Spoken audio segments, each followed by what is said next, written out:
Leon. All right, class, how you doing? This is Chef Dignon again. Want to talk to you today a little bit about brining. I want to follow up the conversation yesterday and the lesson yesterday about fabricating the bone-in pork loin with the reciprocating saw. Yesterday we took care of that and did that. As you can see here behind me, I have the pork cut, ready to go. Today I want to put it into the brine. All right, and we want to discuss what brine is, okay, why we brine, and when it's appropriate to brine. Okay, these are a couple things that we want to hit today and talk about. Typically, I do this and brine meat products that tend to be lean, okay, and have to be cooked to a higher temperature. Okay, so what I mean by that is the internal temperature of a product, of a protein, when we're going to cook it, you know, such as chicken, poultry, turkey, right? We're going to cook to 165. Okay, pork loin, right? We want to cook that to 145 degrees. Okay, these items tend to be more lean than proteins such as beef, okay, or lamb. Beef and lamb are very fatty, okay? The idea behind this is that brining, we're putting into a water solution, a water and salt solution, okay? And by doing that, you have an item that's made up of a lot of water. So when it cooks, that water evaporates, and then the meat tends to dry out. Well, when we brine, we're soaking that meat in more water, creating it to absorb more liquid. So at the end result, by the time the protein cooks to its proper internal temperature, it's lost less moisture because we added more moisture to the protein. Okay? So brining, what it is a simple salt water solution. Okay? 2 ingredients, that's all you need for brine. Salt and water, which I have here. Okay? Sometimes I like to add other things to my brining solution to incorporate more flavor. All right, sometimes it'll be herbs, spices, aromatics. That helps the meat absorb more flavor. In this case, we're going to add some aromatics, herbs, and we're also going to add sugar. Okay, I like to add sugar to my brine. I'll tell you why later. All right. So brine is just a simple salt water solution. The only 2 things you need is salt and water.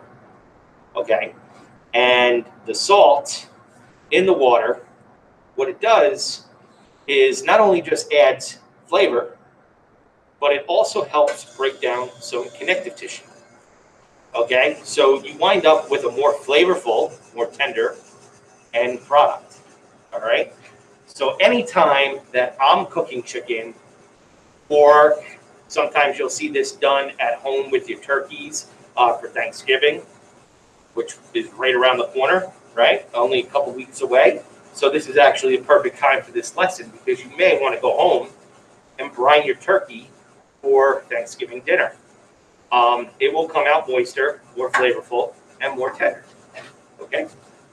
So today, we're going to brine the pork loin that I cut yesterday with the reciprocating saw, as I said before. There was a video on that. It's posted in Google Classroom. Please feel free to review it anytime you'd like.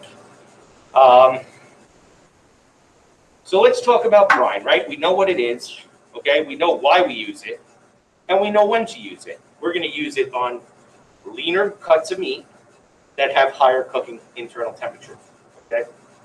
It's the best way I could put it, all right?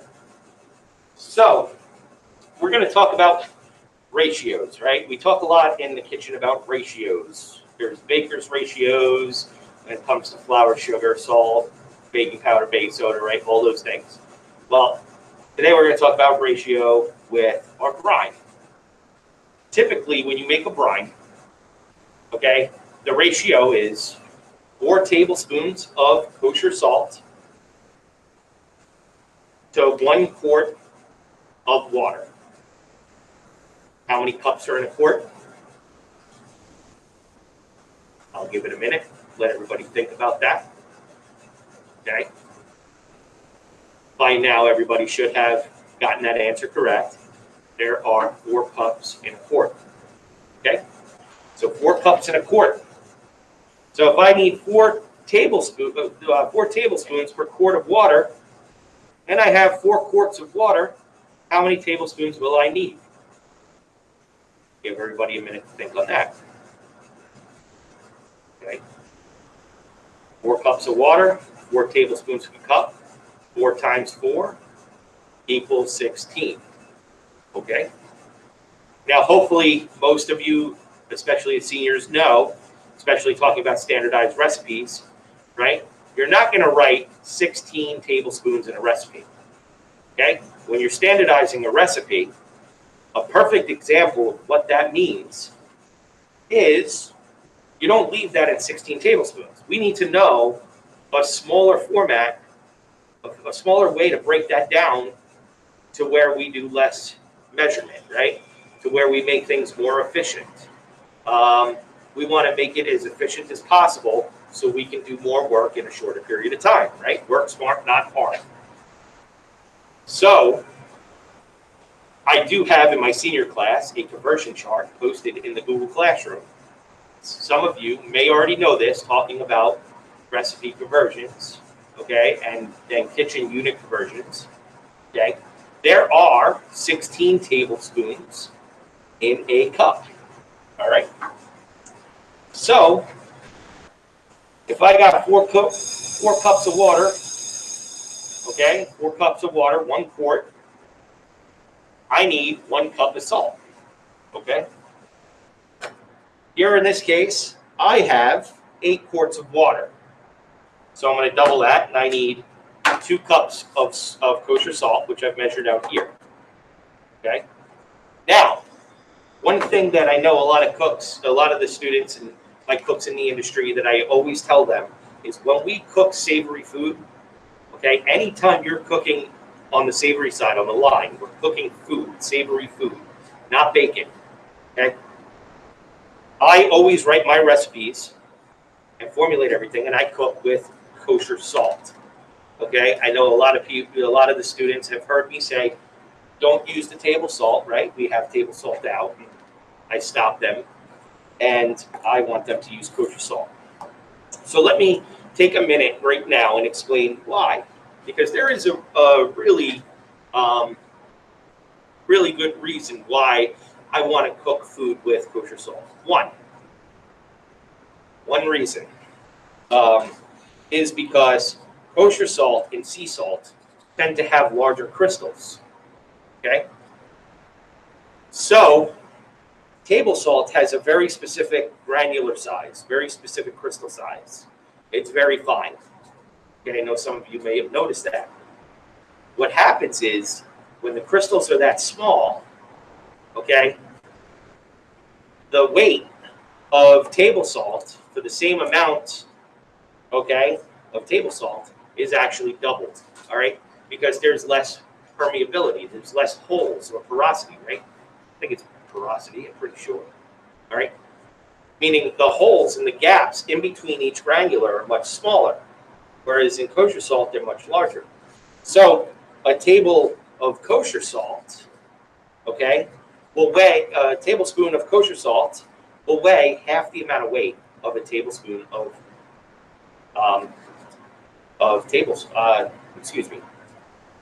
A tablespoon of kosher salt will weigh half as much as a tablespoon of table salt. Try to say that 5 times fast. Okay. So, when you're baking a cookie, let's think about this for a second. If you get a cookie recipe from Chef Miguel, and I know that Chef Miguel and Chef Gretches and all of our baking recipes at Platt are written with salt to be measured as table salt. Okay? But let's just say, for example, you come to me and I give you a recipe for a chocolate chip cookie. And in that recipe, it says kosher salt. Okay? And you use table salt for my recipe. because and it'll specifically say on the recipe table kosher salt. You use that table salt. Guess what's going to happen? Your chocolate chip cookie is going to be extremely salty because you're going to use double the amount of salt that you actually need in the recipe. Okay, so it's actually very important when we use kosher salt versus table salt when we're cooking, because it gives us a little bit more control over how salty some damn product becomes. Okay. Another reason number 2.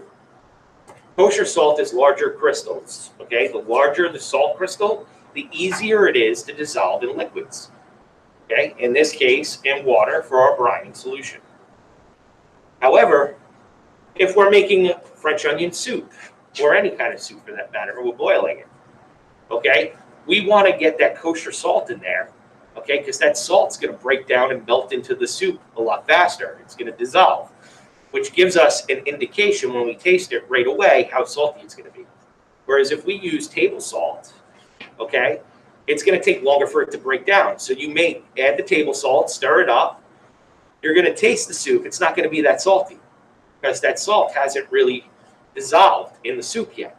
So what do? You immediately add more salt, right? You taste it again. Oh, wow, where's all the salt? More salt, until you get that, until the salt starts to dissolve, and as you're tasting, now you're going, okay, there it is. It's good. We take the soup off the heat. We put it in the fridge to cool down, to walk it, right? All that time, the salt's dissolving. We turn around, we heat the soup back up, right? Somebody forgets to taste it. When we heat it up and put it in the steam well, now it's in the steam well and it's reducing down because it's being held hot. And the soup's reducing. Customer comes in, gets an order of soup, and goes, oh my God, right? Now they need 25 glasses of water because we just killed them with the salt. And that's not what we want to do. So again, reason number 2, larger salt crystals dissolve faster in liquids. Okay, so it's better. Reason number 3 is when we season something like a protein, and it's on the surface of the product, it dissolves slower, okay? Which is good because when we use salt on like a steak, we want to, get like when we do a roast beef, right? When we put that salt on there, we're forming a nice crust of salt and pepper on that meat because it's really, really thick. And when we roast it and then we cool it down and slice it, nothing in the middle of that meat other than the exterior is seasoned. So we want to make sure that we have a good crust of seasoning on the outside of that meat. Now, if we use table salt, all of that salt will melt away, dissolve, run off, and just, you're not going to wind up with that nice crust of seasoning on the outside, okay? It also helps when you have a nice steak and you're throwing it on a broiler or a grill. It also helps form a nice sear and a nice crust on the outside of the meat. Therefore, it locks in and traps the moisture on the inside because you're forming a crust on the outside. It's a layer. It's an exterior layer that allows the juice to stay inside, okay? So it's very important when we talk about salt. Salt, is one of those things that you really got to know what you're using. Like pink Himalayan sea salt actually has a lower salinity than kosher salt. Okay, black lava sea salt, which is actually black, they get it from inside the volcanoes, on the ridge of the volcanoes near the oceans, right, like Hawaii. The crust forms on the outside and they scrape it off and it turns black from the charcoal, right? That's actually really salty. The salinity level's way higher than kosher salt. So salt is very important. There's salts from all over the world. Fleur de Sal is from France. It's one of the most expensive sea salts in the world, and it's because it's so delicious. Okay, sprinkle a little bit of that on your butter for your bread. Forget about it. You're in heaven. Okay, but what we're going to do is we're going to take this kosher salt and we're going to add it to our water solution. Then we're going to stir it to dissolve. Same thing with the brown sugar. Okay, now sometimes in my brining solution I'll add brown sugar. Sometimes I'll use granulated sugar. When I'm working with pork, I like to use brown sugar, okay? and my ratio is usually half the amount of sugar to salt. So if I have 8 quarts of water, 2 cups of salt, I'm going to do 1 cup of brown sugar, packed. Always pack your brown sugar when measuring, okay? Unless the recipe specifies not to, okay? So the reason I like brown sugar when I'm cooking pork is because brown sugar is actually granulated sugar and molasses mixed together, okay? And the molasses creates this depth of flavor in my pork that I really enjoy. So I really like to use brown sugar in my brine with pork.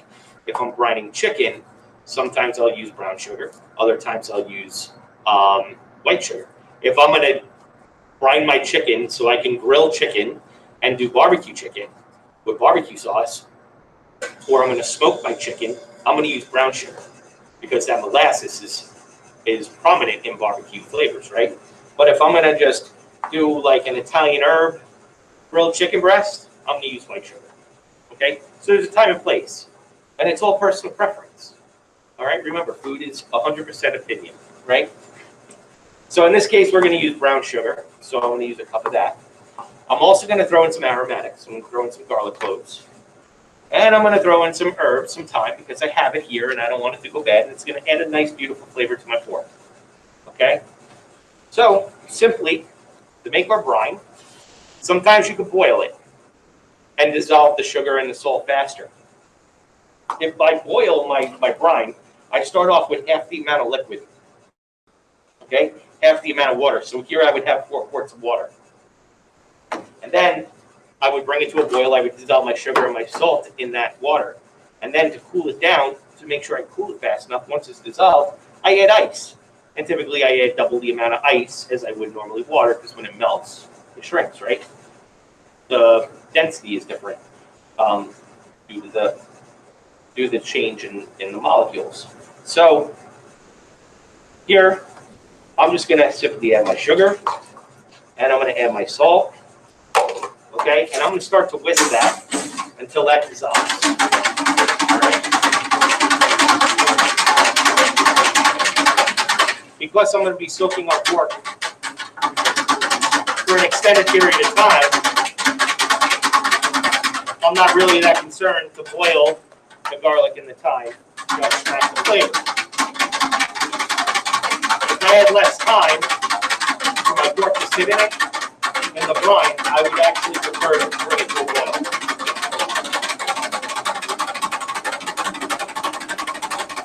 As you can see, it's dissolving pretty quickly, okay?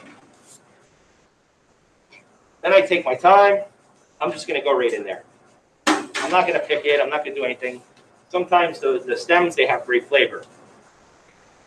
One herb that I don't like the stems for is rosemary. Okay, the stem is bitter. It'll turn anything bitter. So I remove the stems on rosemary. But with my thyme, I'm not that concerned about it. I actually want to leave it bigger so it doesn't stick to my pork. So when I put it under the broiler, it's not going to burn. Okay?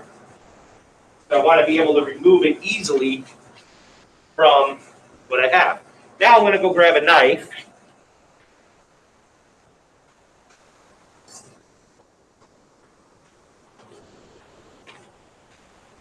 Not to chop my garlic, okay? I got 15 cloves of garlic here, okay?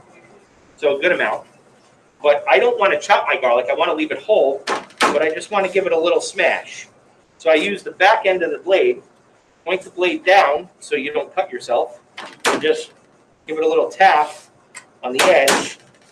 This way, I'm releasing the oils from the clove of garlic when it gets into the brine, and it's going to be able to extract out of there easily. Now, what do we know about salt?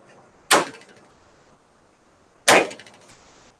Salt actually cooks things. Okay, when you're brining or you're curing, it actually cooks things. Like when you have cured salmon, okay, the salmon is in the salt. It actually cooks. Or when you think about like prosciutto or pancetta, which are pork products, right? That pork is not cooked. It's left raw and encrusted with salt, and then it's aged, okay, with that salt on it. And what that does is it penetrates the meat and it actually cooks it. So you're able to eat that when it's sliced without actually cooking it with heat. Okay? So now I'm going to give us a nice little stir in there again. Okay? As you can see, if you can see in there, the salt and the sugar are completely dissolved. Okay? So it really doesn't take a long time. So now, it's important, I want to taste my brine, which it should be salty like the ocean. Okay? If you taste it and you go, oh my God, that's really salty. It tastes like I swallowed water at the beach. That's a good thing when you're brining. Okay? That's how it should be. It shouldn't be just a small amount of salt. All right? So this ratio actually works really good. If you follow it, you don't necessarily have to taste it because the ratio is there. It's formatted and designed to be foolproof. However, I still am a firm believer that anything I do, I taste. I taste before I add anything. Okay? Because I don't want to take my meat that cost me $4 a pound, and I got 30 pounds meat, put it into my brine, and my brine's no good. Because now I've wasted a lot of money on meat, right? So from here, okay, what I'm going to do is I'm going to take a second container that I have, all right? Just have a little water in there. And I'm going to start to lay my pork into the container. The reason I'm doing this, I want everybody to think about why I might add the pork to the container and then the liquid, instead of adding the pork right to the liquid. Okay, so while I'm doing this, just take a second to think about that. It's big pork cuts. All right. The reason I'm doing that is because, number one, I don't want to overfill my bucket. Okay? If I put the pork in here, now all of a sudden my liquid rises up and I have half the amount of pork still in there, right? Then I'm not going to have enough room, and then I got to start digging pork out. Again, I'm going to work smart, not hard. So I'm going to turn around. Now I'm going to start to put my liquid into my bucket. And I do want to fill the pork. I do want it to come up over all of the pork. Now I'm going to extract some herbs. Some garlic is already in there. Do another clove. So I kind of mix that up nice and evenly, so I get a good flavor.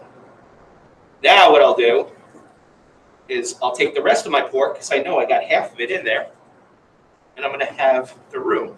Now remember, liquid rises when you add weight to it, right? So the liquid's going to rise. So I want to make sure I have enough in there. Simply like that. There's that one single chop. That's going to make a nice Scooby snack tomorrow. I do want to show you this. Remember, we talked in the video yesterday a little bit about French food. So I took the liberty and I Frenched an entire piece for you guys so you can see what a Frenched rack looks like. French just means to remove the meat away from the bone. And typically when you cook this or broil this, it makes a beautiful presentation on the plate. Sometimes when I do individual chops, I'll French the bone out like that to make a nice, beautiful presentation. You want to wrap that with foil so it doesn't burn, okay, under the broiler or in the oven, because the bone will actually burn and break. So you put a little foil over it, and it makes it really nice, okay? So we're going to go in there with those. All right. Now, what I can say is we have almost the perfect amount of brine for all the pork. Okay? And that's it. Now we soak this. Okay? Now it's important to know that when you're brining something, it's a good thing to know how long to soak it for. Okay? You can under soak it, you can under brine it, and you can over brine it. Remember, salt cooks items. okay? So if you leave this in the liquid for too long, it will eventually cook, and it'll be nice and dry. And then you can hang it in the walk-in cooler and dry it out if you have the right humidity and airflow. And then you can make prosciutto or something like that, some kind of cured meat. Not in this case, prosciutto comes from the ham, right? The back hindquarter of the pig. But ultimately, you want to soak for a minimum of 24 hours and a maximum of 72 hours. Do not go over 72 hours. That's when it'll become too salty, too cooked. It just won't turn out right. When you do cook it, it'll turn out really, really dry. The idea is to cook it and have it really, really moist, right? So the sweet spot is between 24 and 72 hours. Okay, so I'm brining this today. Tomorrow we're closed at school.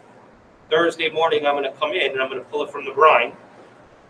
And then we'll go over and discuss and film a video on broiling, because we're actually going to light the broiler over on the calf side, which is a piece of equipment we don't really get to use. Okay, and I'll do a demonstration on broiling. Okay, but 24 to 72 hours. All right, you could get away if you're at home brining your chicken breasts, a smaller piece of meat, for like 4 to 8 hours. It's not going to be as good.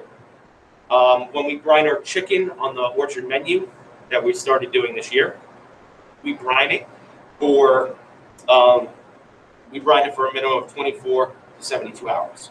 Okay, so that's on the Orchard menu this year with our chicken for our salads and stuff. Okay, so I hope you all enjoyed the video of brining, and now you have a firm understanding as to when you brine, why you brine, what brine is, and what effects it has on your proteins. Okay, again, use it for leaner cuts of meat, chicken breast, pork loin, pork tenderloin. You use it for your turkey, for Thanksgiving. Also, you can, don't use it for beef, something that has a lot of fat. You don't want to use it, okay?